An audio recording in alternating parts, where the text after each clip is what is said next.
Hi, this is Dr. Kimberley Linert, author of Visualizing Happiness in Every Area of Your Life and host of this podcast, Incredible Life Creator. And today I have with me Jose Pereira. Hey, Jose. Hello, how are you, Kimberly? Thank you for having Yes, happy to have you this early morning. me. Yes. So, just so people can know you, I'm going to go ahead and read your short bio and then we'll get into your story. So, Jose Pereira is a leadership and resilience coach, leadership and motivational speaker, and author with over 35 years in the global oil and gas industry as CFO, CEO of Citgo Petroleum, and survivor of 5 years as an international hostage known as the Citgo Six. His memoir, From Hero to Villain, details his journey. He now coaches through his own company, Coach as Survivor, and hosts the podcast Building Resilience Talk Show. So, obviously, we'd like to know your story because you've been to the heights, CEO of one of the largest companies. Most people know about that company.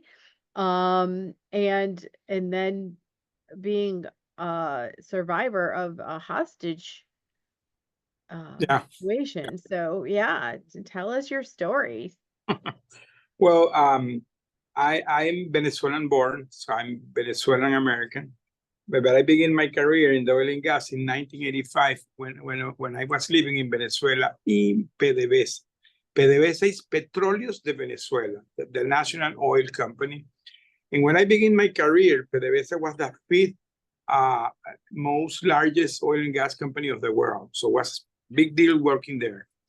And I began my career, and as you said, I did a 35-year career combined between PDVSA and Citgo, because Citgo, people doesn't know, belongs to PDVSA. PDVSA is the mother company of Citgo. Citgo is a Venezuelan-owned company and has been since the 80s that way. So I myself, as an officer in PDVSA, did this career. I went through a lot of joint ventures, always with the international companies, always working with international companies. And like 15 years ago, I was called to be a assignee here in Citgo. And I came here as the VP of Finance, the CFO. And I continued my career, and after several years, I became the CEO of the company. And you say Citgo is very well known here because it has more than 6,000 gas stations all over the US. So everybody see a Citgo gas station. It used to have almost 12,000. At some point, Citgo has more gas stations than McDonald's, more franchises than McDonald's. So it's very well known. That I became the CEO, but in 2017, I went through a situation that was what changed my life, because that year there was having a lot of issues between Venezuela and the U.S. government. By that time was the Trump administration, and maybe people are not so familiar, but Venezuela has today a communist regime there, and this guy Nicolas Maduro. Trump was having a big dispute because he wanted to throw out this guy, and for me it was kind of difficult continue working in Citgo, because I begin to feel all this situation between Venezuela and the U.S. And I told my wife that I wanted to get retired, so I flew to Venezuela, talked to my boss, and back and forward, he at the end accepted my retirement. So now we're in October 2017, and I came back in my retirement mode and began to prepare everything. And one month after, I was preparing my Thanksgiving, my vacation, and my retirement in January. And I was in a movie with my wife, and I received a phone call from my boss. And that phone call was my fatigue phone call, because he asked me to travel the next day to a meeting in Caracas. I needed to go to make a presentation. And for me, it was an unexpected call, but I didn't see nothing wrong because I was used to this type of call. The last minute meeting was very common for me. So I pick up the phone and call all my 5 top executives, and with the 6th flew to Venezuela for the presentation. And become to be an ambush. When we were in the middle of the presentation with a big crowd, it came the counterintelligence police of that country that is called the DGCIM, and these guys captured the Secret Service and they put us charged to be American spies. We were accused to be American spies. We were accused to have committed treason to the country and to have made corruptions. And we didn't understand what was going on. But the long story short is that we became the political pawns of the situation that was going on between Trump and Maduro. And we never thought that could happen to you because you're a normal guy. But they needed to have something to leverage what they were asking for, and they decided to use us as hostages. So that became my story, and that's how I became one of the Citgo Six, because that is the name that the press put up, the Citgo Pass. We worked to Citgo, and we were 6 guys, so we became the Citgo Six. Wow. You know, every day we never know always what's going to happen, but who could possibly even imagine that situation? Never. Let me tell you something, Kimberly. Today I'm very, very vocal talking about this that is called the hostage diplomacy, because this is a very sophisticated way to do diplomacy that most of these evil countries apply. Today I know that countries like Cuba, Russia, Afghanistan, China, Iran, Syria, North Korea, all these evil countries, they do this. They take Americans or not only American, they take also European first world countries like UK or Australia, Belgium, France, have hostage too. Today, I'm very, very, very connected to this hostage community. I'm now aware that this is something happening, and the people are not aware. You cannot believe me.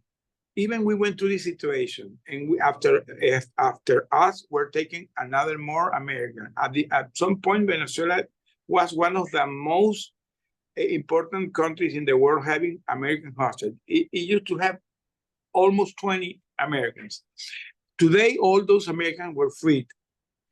And there's a very strong recommendation to the US government that not to fly to Venezuela. Yesterday, a Marine was captured in Venezuela. Yesterday. It's a breaking news, I'm saying today. You will go to the press and it will appear today.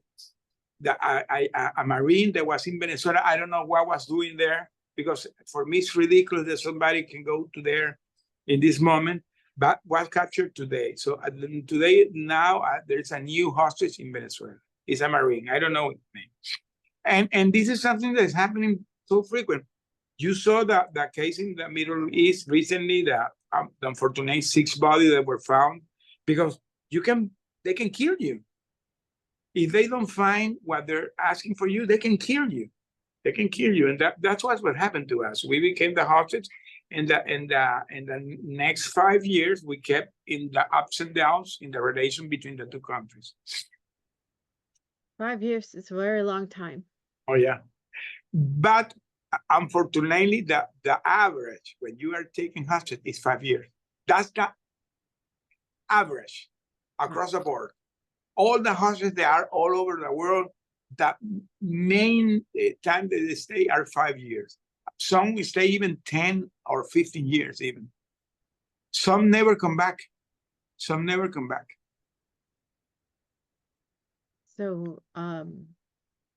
So I'm a miracle I could come back. Wow. So when you were being held as a hostage, were you isolated by yourself? Were you with the other 5 people?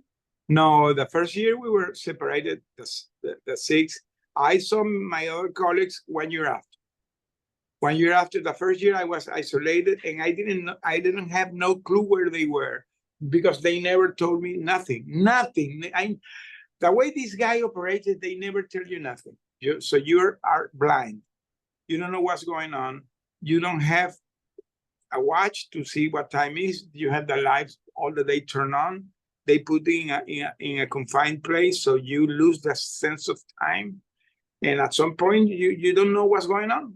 The first year for me was like I lost the sense of time. I didn't know what was going on. I didn't know what was happening with my family. Nothing. After 1 year, I discovered, because one day they opened the door and there was a commission of the UN. I knew what was going on. So there have gone a lot of things. The tension began so high that the two ambassadors were recalled. So there was no relationship between the two countries. And then the US government decided to engage the UN, and the UN flew to Venezuela, and they saw us. That's the first time I knew that the other guys were there and they were alive. And then after that negotiation that UN began to do, they decided to put us together. So I saw my other colleagues 1 year after, and we were put in a very tiny place, but now we are the six together. And we received a phone call from our family. So the first time I heard the voice of my wife was during that time. And that gave us a boost of hope when we learned that our family was having 1 year fighting for us. The US American government was very engaged, trying to bring us back. And there was a lot of noise in the media. I didn't know what was going on. When I was released, I had the opportunity to see a lot of news. I said, wow, all the things that was going on in the world, and I didn't know what was going, This is something really, it's incredible. You are like in a time machine. Yeah. With our world where we have always something we're looking at our phones, we're looking at our computers, we're out socializing, we have all this stimulation constantly. We're busy. We're busy. And now here you are, alone, no watch, nothing but walls. What happens to your mind when you're in that situation? The first time was really terrible, because I was totally, as I said, I was clueless. I didn't know what was going on, and I was hopeless too. Because my first thought was, wow, because they sent that to the trial, and they imposed a charge, and now I know that I'm accused to be an American spy and have committed treason. So I said, I'm in a communist regime. I'm accused to be an American spy and have committed treason. I know what is going to happen to me, the story tells that when you're in those regimes, when you're accused of spy, or they kill you, or you stay there for forever and you die in prison. So that was my first thought, that I was gonna die in prison. And my first thought was thinking that why I want to live this way. So I was thinking, I having suicidal thoughts, But I say that the spirit and God is something incredible, because at some point I begin to think in my family.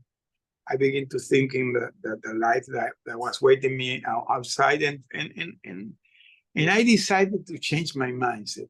I decided to begin to have positive mindset, and it was hard, but I began to do it.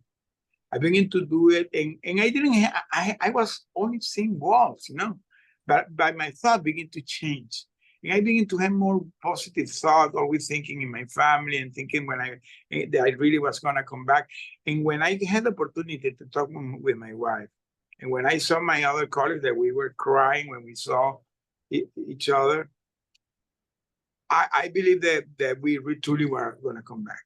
So we began to work hard, the six of us, and we created something that we call like a survivor plan. That, by the way, is part of my coaching program. I base it on that.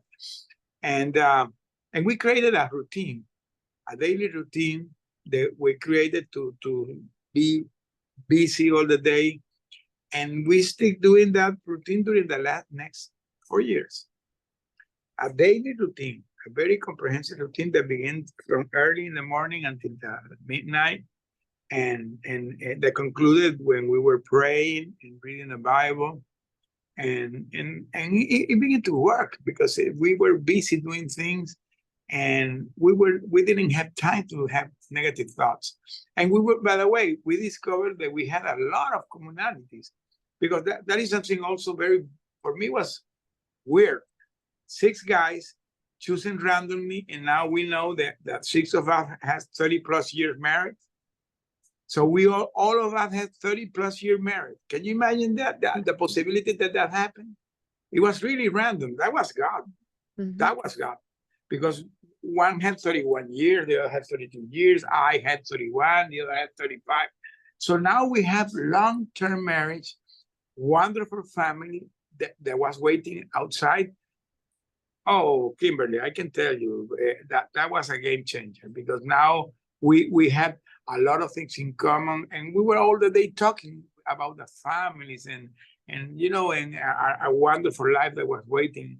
And that changed you, really changed you. That today I say that anybody that's going in any situation in life, even if you're in a dark moment, you always have the tools to come out, because the tools, you have it here and here. So I discovered that you have that inner force. What you have to do is unleash it. And we did it. We did it. We did it because we did it. We got the connection with God. We through our prayers and through our Bible reading, we discover a lot of things that they are there. They're in the Bible, and you say, wow, if this guy went through this and they survived, we're gonna do it, And that was a game changer for us, really, really. When we came back in October 1st, 2022, we came back with a prisoner swap, and we landed in San Antonio, Texas, here in a military base where we went through a decompression program. I remember we stayed there 10 days. I remember that the last day that we were there, we had to do like a recap of all our situation. They asked us to put us the 6 together and try to make a recap. How we saw all the process, and what were the things that we really thought that helped us survive. And we began to work, and that's why I'm so conscious about how it worked, because we went through that, and we divided like in 5 phases. And by the way, I tell all that in my book, okay? But when we explained that to the captain that was carrying the program, the guy was like in shock hearing us. He could not believe that there were civilians without no military training, without no survivor training. We did things that they trained the people to do, and we did even more. They told us that most of the things we did, they're gonna put it as lesson learned in their practices, because we were in a program that they use for the prisoners of war and for the missing in action, and now our story became part of that studies, and now are part of the lesson learned they use today. So wow, can you imagine that? Yeah, no, that's really exciting. So I'm just curious, how did you come upon a Bible in captivity? In my book, In a you can read communist it. country. I can tell you, I tell the story in my book. There is a whole chapter of that, but I'm gonna say it very short. We were with all the political prisoners of Venezuela, and there was a lot of civil and military prisoners. So we had some high-ranking military with us. There was a general that was in the cell beside us, that he was a very Christian guy, and he had a long time there, so he was having family visit. And one day he asked his wife to bring him a Bible, and the wife could smuggle this pocket Bible. He smuggled a pocket Bible, and he showed us that he had smuggled a Bible. And we had cameras all over the place because it was a military installation. So in the night, we begin to read the Bible in a corner with a candle, in a place that the camera couldn't see us. And we begin every night to read the Bible, 2-3 hours. 6 guys with a candle reading the Bible. And we begin to do that every night. One night, unexpectedly, the guard opened the door and he found us. And when he found it, we were scared because we thought the guy was going to punish us. And the guy saw us and said, no, continue reading the Bible, but pray for me. The guy asked that we pray for him. And we began to pray for the guy. And like some days after, one day the guy appeared and he brought us a full-size Bible. Oh, wow. And not only he brought the Bible, he said that he had talked with the captain and he had authorized us to read the Bible. And now we begin to read it openly, and more people begin to come, and we did like a church. We converted that place like a church. Wow. It became a church. Amazing, but that chapter happened. We could feel the presence of God in that place, in that very dark place. Wow. And now that you're home, you're with your family, retired, except for now you're coaching, so you're not really retired. I'm semi-retired. I'm not full. I'm coaching. I'm doing great because I love what I'm doing today.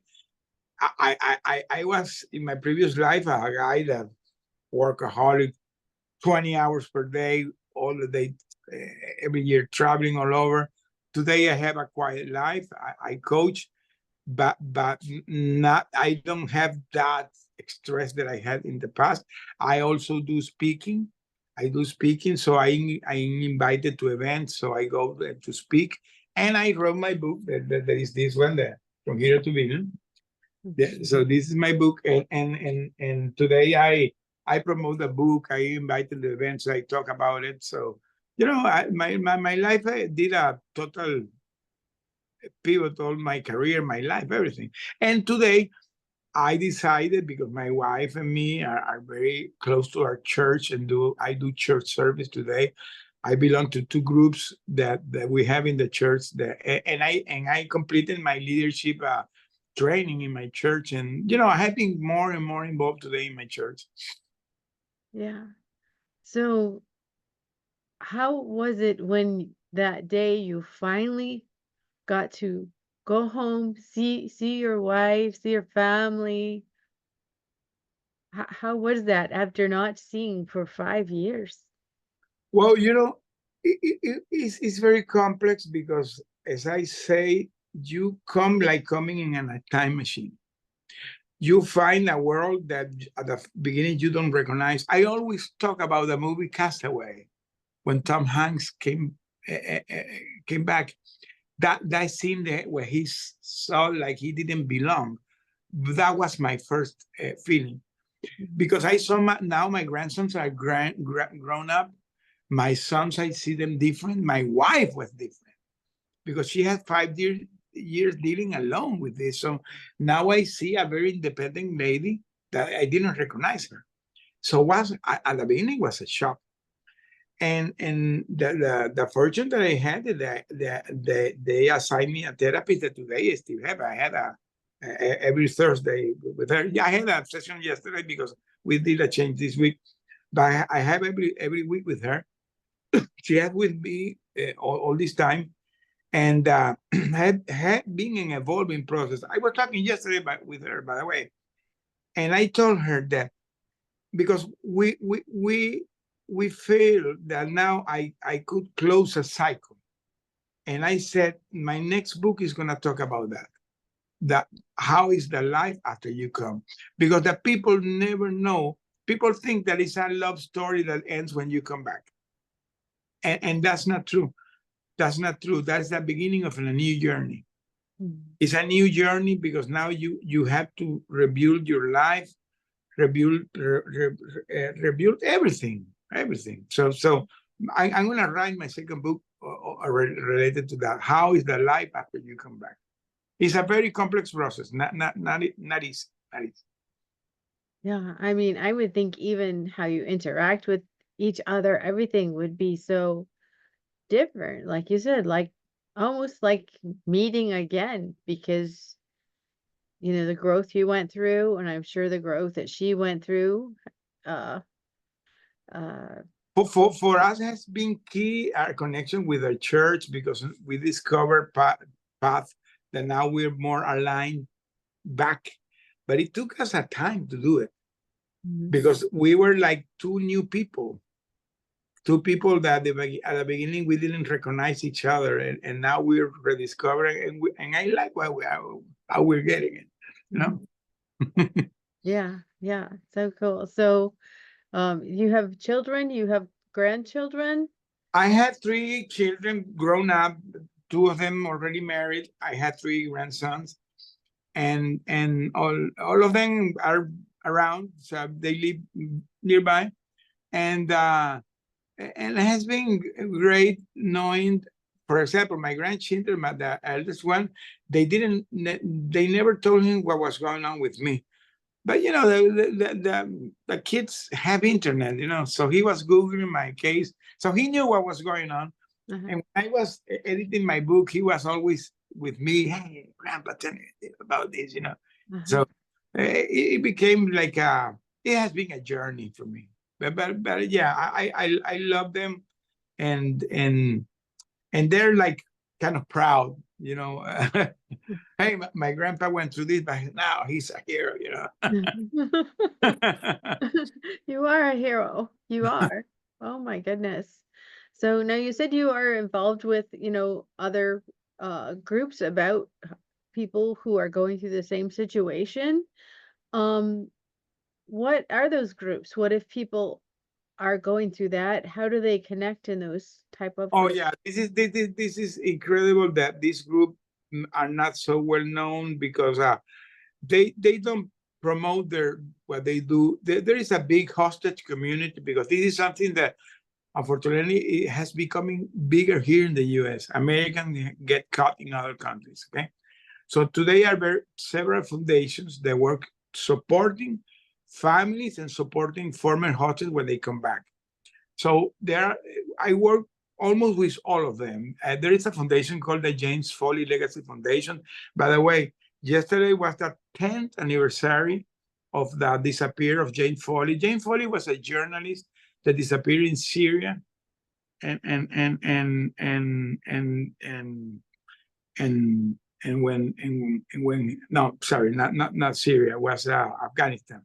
And when they were captured, then when they discovered they were captured by ISIS, there was a American journalist, a British journalist, there was a French journalist, and a Spanish journalist. They were captured by 5 guys that appeared to be British. So these guys, they were called the Beatles. And these guys, they were negotiating the hostage, and the Spanish and the French hostage were released, but the British and the American hostage were not released because the 2 governments didn't decide to do no negotiation, and they were beheaded in national TV. I don't know if you recall that case, American that was beheaded in TV. Well, that was James Foley. Yesterday was his 10th anniversary. And Miss Diane Foley, that his mother, is a wonderful lady. She created this foundation that today is the biggest foundation that support hostages here in the U.S. There is another one called Hostage US that they give you mental and physical support. My therapist is part of this group. There is one called Hostage Aid Worldwide. They take care of hostages all over the world. There is one called the Mayor Fokuri Foundation. There is the Richardson Center. And there is a group that my family was part of the creation called the Bring Our Family Home Campaign. So there are several, there is the Sufan Center. There are several, today there are several groups that support the hostage, they work to change legislation to have more support. Because I could come back, because in 2019 there was created an act called the Robert Levinson Act that support that when you are declared as officially as a hostage, you are under the protection of the U.S. government, so they have to do what is necessary to bring you back. So this is a evolution in the policies, because in the past the policy was we don't negotiate with captures. Today there are more room to negotiation. It's very difficult because it's very sensitive matter, because always this country, when they take a hostage, that what they ask to leverage you is always high. It's always high. It's a difficult call for a government to take the decision to bring you back. That's why the people stay so long. Wow. So, this may not be your expertise, but I'm going to ask the question anyways. Talk about negotiation. How do you negotiate with It's those difficult. situations? It's difficult. For example, in our case, our negotiation lasted 5 years, but it became really serious the last year. The last year, they assigned a direct negotiator that was flew to Caracas, and then begin to have the face-to-face meeting.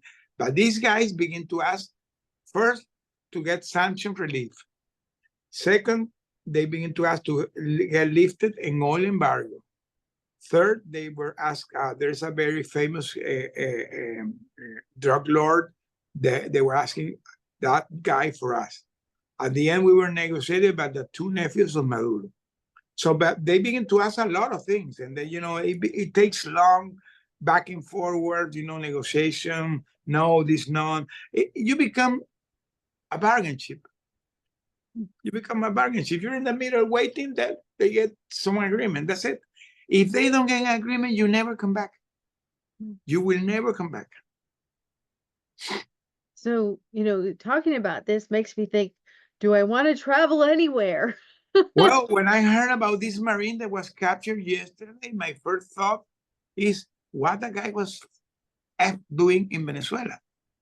I cannot imagine somebody traveling to these countries today. There are some places, by the way, today, there is a category called the category D, assigned by the State Department, that there are some countries that the American cannot fly. If they fly, at their own risk. If you go today to China, you're on your risk.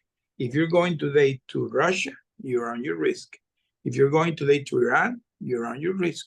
And I know that people love to take risk, but this is something that when you get captured, you can stay there for years. And believe me, it can happen. I know several cases that people were in vacations, that were in a wedding, were in a seminar, and were captured, and some of them are still there. Some of them are still there. So you're mostly talking about like communist countries, or almost are communist countries, almost, because what they do is they copy paste. They emulate the same practice. This is like a procedure all these countries follow. It's incredible. I have talked with former hostages in other countries, and when you talk about their cases, you see a lot of similarities. That the technique they use is the same. It's the same. Wow. So let's talk about your coaching. So who are your clients? Are they actually people who had been in those situations, or are they people who are surviving other things? Who are your clients? When I began, I really wanted to work with people that have gone through this, but it was draining me a lot. My first client were people that were going through this, but believe me, I could not make it. It was too much for me. So I decided to shift, and because I come from the leadership school, what I did is I began to coach entrepreneurs and CEOs. And today I have a group here in Houston that I coach, and I do it on one-on-one sessions. And what I do is I try to help people discover that leadership spirit they have inside, that sometimes they believe they don't have it. People that are in leadership positions that they have some setbacks, having problems with the communication, the interaction with their peers. How they don't believe they are good leaders. So I try to, what I always say, unleash that unbreakable spirit that everybody has inside. And it's incredible how the people can rediscover themselves when you begin to walk through the people through this. And also, as I said, I'm doing public speaking. I'm doing more and more public speaking. And I began being invited by these foundations. I, I was invited to speak in the Congress, then I was invited to speak in the UN. I was invited to speak in the Canadian embassy, and I began to do it more to private companies. So today I'm more going for the corporate world. So this for me has been kind of evolving, and because when my book went out like 1 month ago, so now I'm also promoting the book, going to events, and I talk, because my speech is based on this. It's called From Captivity to Freedom, and what I do is talk about how you can overcome things in life, embracing it with love, with faith, and with and with the support of your family, and the importance of that, the support system. So this is basically what I do today. And of course, as I said, I continue supporting, advocating for the autistic community, supporting this foundation. And I even thinking to have my own NGO very soon. So I'm also in that path. Right. Now your podcast is Building Resilience. When you say resilience, what do you mean? Well, resilience is everything, because I discovered that you can unleash your resilience when you're going through a adversity. That's where you discover if you have the resilience or not. So I never thought about that, but we went through so much things, and we had to go and bounce back again and again and again and again. So I discovered that we really needed to explain this, how you can really bounce back and continue moving on. So I decided to create first I have a newsletter called Building Resilience, where I begin to talk about this, about leadership and resilience. And it began to get traction. Today I have like 3,000 people that follow the newsletter. And I begin to write it. And one day, because I begin to also be connected to the Christian community, I begin to be involved in the speaker bureau called the C-Suite for Christ. And I begin to go to churches to talk also. And one day, a guy that runs a Christian channel called HOD Radio Network in Facebook, he contacted me. Hey, you want to? I love what you're doing. Can you come and work with us? I have 1 hour. I will work with you. And now I have my program every Monday morning. It airs in this channel, and I do it at the same time in a LinkedIn audio event. So what I do is every weekend, I publish my newsletter, and I talk about that newsletter on the Monday show. And I talk about building resilience and leadership. My talk this week is going to be how you can survive an abusive and toxic boss in a workplace. So I talk from my experience, because I did 35 years. I saw a lot of things in my life. So now I'm sharing regarding this, and it's getting a lot of traction because people begin to come, and people, I bring them to stage. So it's very interactive, the program. So, yeah. Wow. And what you just talked about is a great topic because, a lot of people, they like their company. They don't want to move from their company, but yet there is someone that they have to work with that is very difficult to work with and might put them down or, But even that, this is something that I have had some clients where they are that boss. They are that boss, and I'm helping them how they can change, because the people can change. Everybody can change. Everybody can change. But sometimes the people say, no, because this is my character. I have always been this way. No, you can change. But you have to have the proper mindset to do it. It's your choice. But if you have the disposition to change, you can change. Exactly. So when you're working with these business owners, CEOs, what are some of the biggest issues they have as far as communication? Because they don't believe in themselves. They don't believe in themselves. This is the most common thing. People don't believe in themselves. And because they don't believe in themselves, they don't believe that they have the ability to communicate with the others. And that creates a great frustration because the people isolate themselves, you know, and because you're in that boss position, you create a shield and then you don't talk. So you make things even worse. Mm.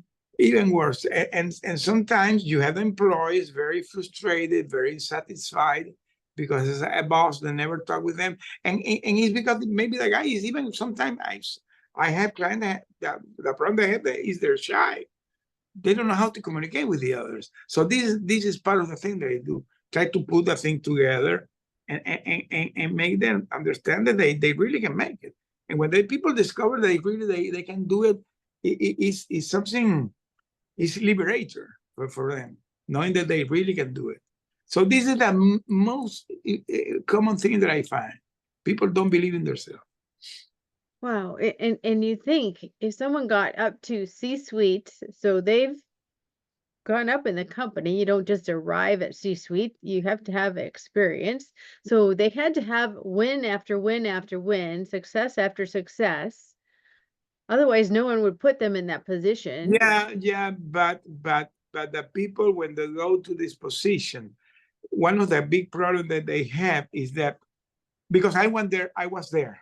The other thing that I was there, I know how it works.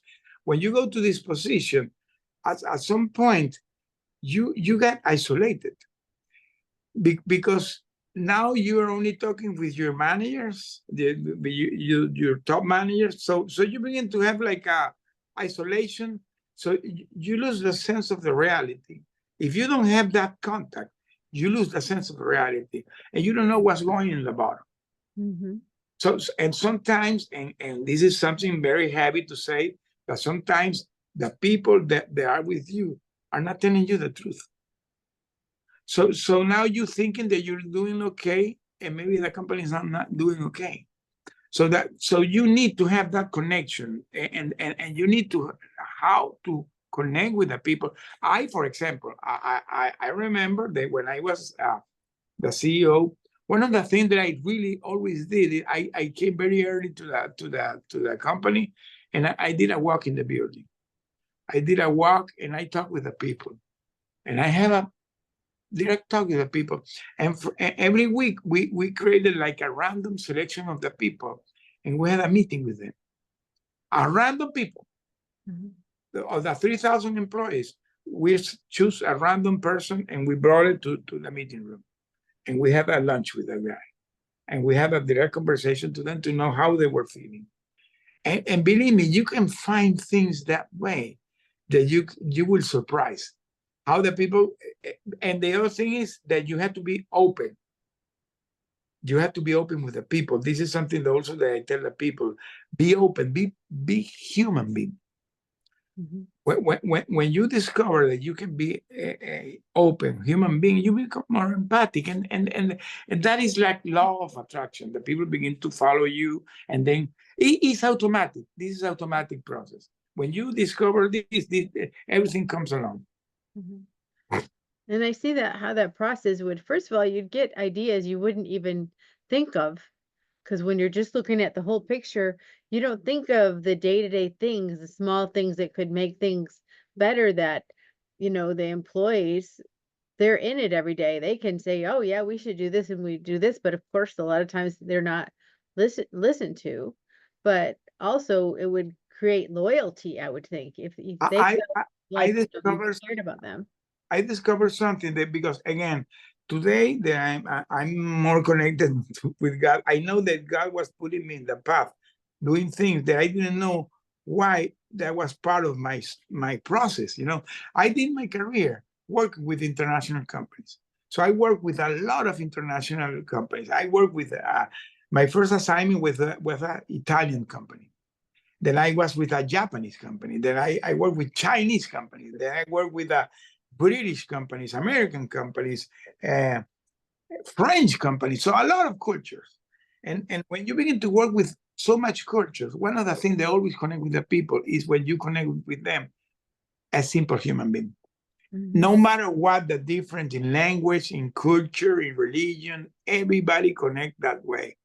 And today, I always talk about this. I'm in a WhatsApp group of people that worked 35 years with me in a Japanese company that we're still friends. And I was the boss at that time. And now we're friends. And we talk about our grandsons.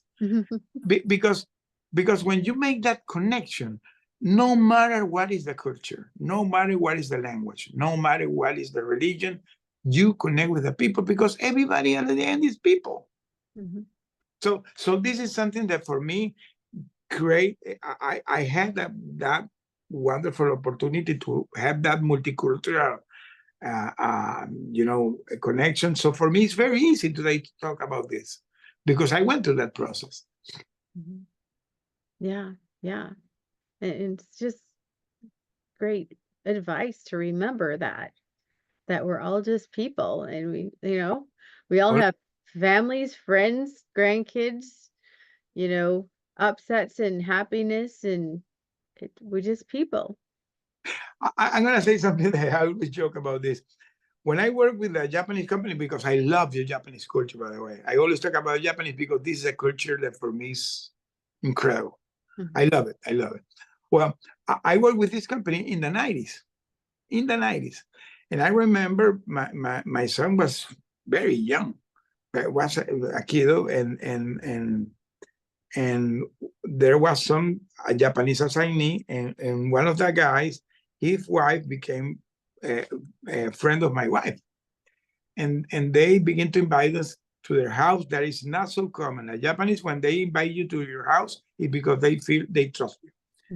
So I remember that his wife began to teach my wife to cook Japanese food.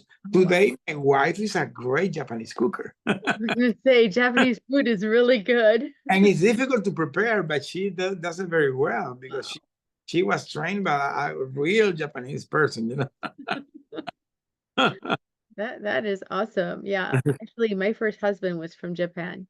I was from Japan. I love that culture. They are so amazing. They're just beautiful people. Beautiful, gracious people.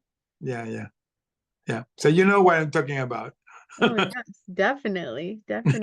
And it is special when you're invited back and forth. It's not just like they don't just invite anyone. So if you're invited, especially being American, I mean, well, my husband was Japanese, but it's special what they invite you. Yeah, because they embrace you. They really embrace you. They overwhelm you, by the way. Yeah. So if people wanted to connect with you, this is the point where I want you to tell them, how do they find you? How do they find your book, your podcast, what services you have? Okay. My webpage is joseconnect.com. Jose Connect with double N.